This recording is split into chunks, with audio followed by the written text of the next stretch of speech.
Now, one man who added to the pressure on Alan Joyce this week was Graham Turner, head of the travel company Flight Centre, which ran ads on the weekend calling for the ban on the extra Qatar flights to be lifted. Let them fly. Graham Turner joins me now. Graham Turner, thank you so much for your time. Alan Joyce, 15 years as the head of Qantas. What mark would you give him and why? Look, this is a difficult one because I think most of his career with Qantas, even before becoming CEO, he obviously did very well. And I think most of this 15 years, we have obviously a close relationship with Qantas. We've had it for now, Flight Centre's had that for 41 years.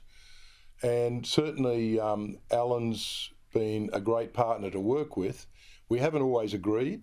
Certainly there are some things, particularly on the commercial side, that we have had disagreements with. But overall, I'd give him a reasonably pretty high score as one of Australia. For public companies, he'd have to be up there in the 8 or 9 out of 10, which that's pretty high. It's probably changed a little bit in the last period, but I think there's some good reasons for that. Yeah, I would say, financially, I don't think there's much arguing that he did a good job for Qantas over the distance. But, there's a stink about how he's leaving. What shape do you think has left Qantas in? Because there doesn't seem to be a lot of love for him or the airline at the moment. You're absolutely right about that. And, I think the latest thing was the Qatar decision, which was a government decision, obviously, not a Qantas one. But Qantas obviously are feeling a bit of the heat of that.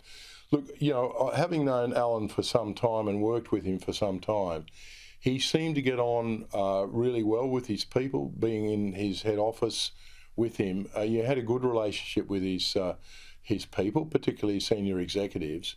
But he obviously had some problems with some of the unions and that. And you've got to remember that, we've just been through this pandemic. Qantas, like us, were basically shut down for nearly 2 years, effectively. And so it's been a major issue coming out of that and trying at the same time to do the best for the shareholders as well as the customers. So it's been a tough job, particularly since the beginning of COVID, which, it's 3.5 years ago since the borders closed, basically. Yeah, I think probably a lot of people have seen just insides of the sausage machine with this operation, and nothing survives that kind of scrutiny. But going to the point that you raised, particularly those ads over the weekend saying, let them fly, the Qatar decision. Now, you're quite correct. This was a government decision, but I don't think there's much doubt it was to help Qantas, whether it's at its direct behest or whatever, or just popped into the minds of the relevant ministers. The Prime Minister says, well, look, he didn't make that call, his minister did, and he didn't consult anyone at Qantas before it was made. Do you believe that?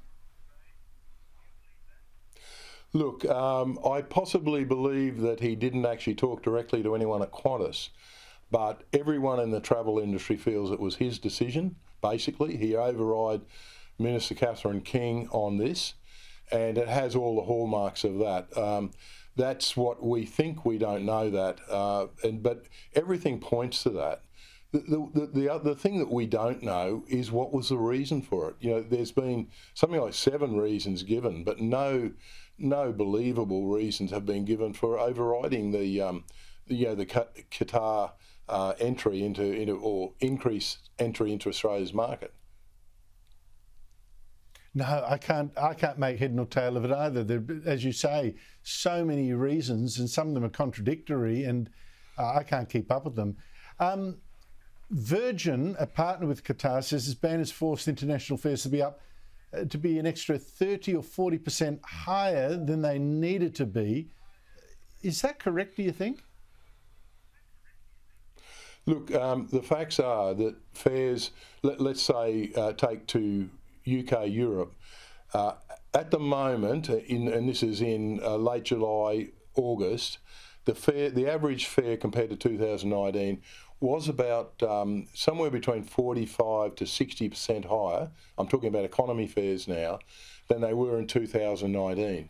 Now, if Qatar was allowed in, this would ease a bit, but it's going to take more capacity to get them back down to 30 or 40% or back to pre-COVID levels. It's going to take more capacity, more airlines. But the reality is that stopping Qatar bringing these extra 21 or 28 flights into Australia every week has had an impact, and it will have an impact for the next few months at least, on keeping those airfares too high. And it's in no one's interests except perhaps incumbent airlines. So why the government made that decision is very hard to see. Absolutely. And if Albanese says he didn't make the decision, the question really is, why not? I mean, that was one that should go right up to the Prime Minister, I would have thought. Just finally, Graham Turner, the government says this really is a fuss about not much. Qatar could just fly bigger planes on those routes. And by the way, it's free to fly to Adelaide and Canberra anytime it wants. Fair enough? No, look, it's not. I mean, airlines can't bring an A380 out of the desert in 5 minutes or find another A380 to fly into Brisbane, Sydney, Melbourne. They have the planes that they want to fly now. So it's in Australia's interest. It's in the Australian tourism's interest. It's in the interests of people who want to visit friends and relatives overseas who probably aren't a low-income people, to have lower airfares and to have more flights.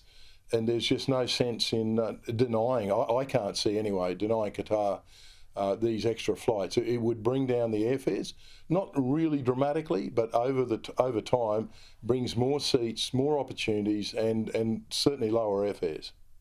Graham Turner, thank you so much for your time. Thanks, Andrew. Cheers.